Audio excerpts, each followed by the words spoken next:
আসসালামু আলাইকুম। স্মার্টকম থেকে আমি নাদিম আছি আপনাদের সাথে। আজকে আমরা দেখব কিভাবে টিকিট পিক করতে হয়, কিভাবে সোশ্যাল মিডিয়া কমিউনিকেশন গুলি করতে হয়। তো এটা হচ্ছে আমাদের এখানে ড্যাশবোর্ড।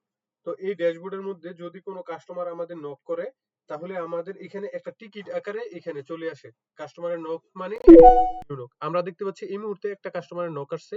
আমি যদি এটা একটু রিফ্রেশ দেই বা উপর দিকে তাকালেও হচ্ছে আমরা দেখতে পেতাম যে হচ্ছে এখানে নতুন একটা টিকিট আসছে। তো আমি এটা রিফ্রেশ দেওয়ার পর এখানে 1 দেখতে পাচ্ছি, মানে একটা নতুন টিকিট পেন্ডিং এ আছে। তো আমি কি করব, এই টিকিটটা পিক করার জন্য এখানে ক্লিক করে তারপর আমরা এখানে দেখতে পাবো যে এখানে টিকিট।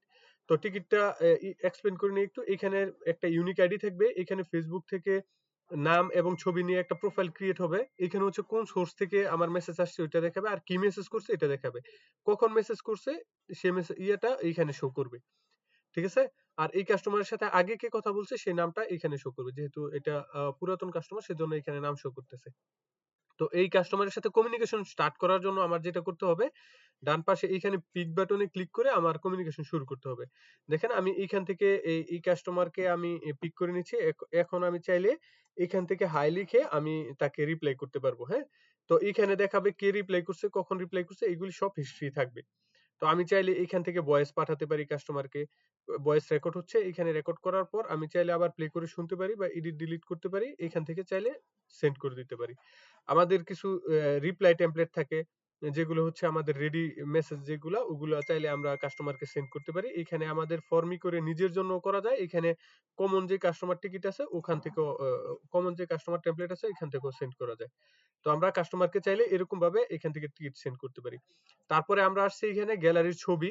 তো এখান থেকে চাইলে আমি কাস্টমারকে এখান থেকে কোনো একটা ছবি আমি চাইলে এখান থেকে কাস্টমারকে সিলেক্ট করে সেন্ড করে দিতে পারি। তো কিভাবে এখানে ছবি এড করে এগুলোর জন্য আমাদের আলাদা ভিডিও আছে, ওগুলি দেখে নিবেন।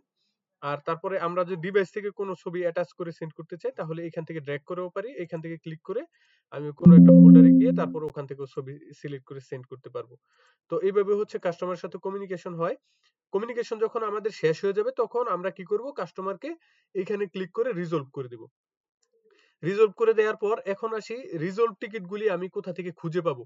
তো তার জন্য আমি যে এইখানে ডান পাশে যে টিকিট অপশনটা আছে এখানে ক্লিক করব। এখানে ক্লিক করে এই যে ডান পাশে কর্নারে ফিল্টার আছে, ফিল্টার অপশনে যে যদি আমার নিজের টিকিটটা আমি খুঁজে বের করতে চাই তাহলে এই ফর্মিটা অন রাখবো। আর যদি আমি নিজের টিকিট না ছাড়া অন্য সকল টিকিট দেখতে চাই তাহলে এই ফর্মিটা অফ করে দিয়ে কাজ করব। তো আমি যেহেতু আমার নিজের টিকিট বের করতে চাচ্ছি তো সেজন্য আমি এখানে কি করব, এখানে নিউ এবং আনপিক এটা ডিফল্ট থাকে। আমি এখান থেকে স্ট্যাটাসটা চেঞ্জ করে এখানে আমি জাস্ট সলভড সলভ যে টিকিট গুলো আছে এটা ক্লিক করে এখানে এপ্লাই দিলে আমার এই টিকিটটা চলে আসবে আর কি, যে টিকিটটা আমি রিজলভ করছি। হ্যাঁ? তো এখানে দেখতে পাচ্ছি যে আমার এই রিজলভ টিকিটটা চলে আসছে। আমি চাইলে যে কাজটা করতে পারি, এখানে এখানে চাইলে আমি কোনো একজন এজেন্টের নাম দিয়ে ফিল্টার করতে পারি। এ এখানে দেখেন সোর্স দিয়ে ফিল্টার করতে পারি, কমেন্টটা মেসেজ, এখানে প্ল্যাটফর্ম দিয়ে ফিল্টার করতে পারি, এখানে এজেন্টের নাম, এখানে সময় দিয়ে ফিল্টার করতে পারি, কোন দিন থেকে কোন দিন, আর ফিল্টার বাই ক্রিয়েট হইছে কবে থেকে ওইটা দিয়ে ইয়ে করতে পারি। এখানে আইডি দিয়ে সার্চ করতে পারি। ঠিক আছে? এরকম টাইটেল এবং নাম দিয়েও আমরা চাইলে এখানে সার্চ করতে পারি। এখানে চ্যানেল ওয়াইজ সার্চ করতে পারি। তারপরে আর বাদবাকি সকল অপশন এখানে পেয়ে যাবেন আপনি। এখান থেকে ইয়ে করে আপনি সার্চ করতে পারবেন। এই ক্যাটেগরির অপশন আছে, ক্যাটেগরি দিয়ে সার্চ করতে পারি। এপ্লাই করলে ওই ক্যাটেগরি অনুযায়ী আমাদের টিকিটগুলি চলে আসবে। তো আশা করি বুঝতে পেরেছেন। তো আজকে টিকিটের যেই ডিটেইলস গুলি এগুলি এ পর্যন্তই। পরবর্তী ভিডিওতে আমরা আরো অন্যান্য বিষয়গুলি দেখে নিব আরকি। তো আশা করি বুঝতে পেরেছেন। না বুঝতে পারলে আমাদের কোনো সমস্যা ফিল করলে আমাদের WhatsApp গ্রুপ আছে ওখানে নক দিবেন বা ভিডিওতে কমেন্ট করবেন। আজ এ পর্যন্তই। আল্লাহ হাফেজ।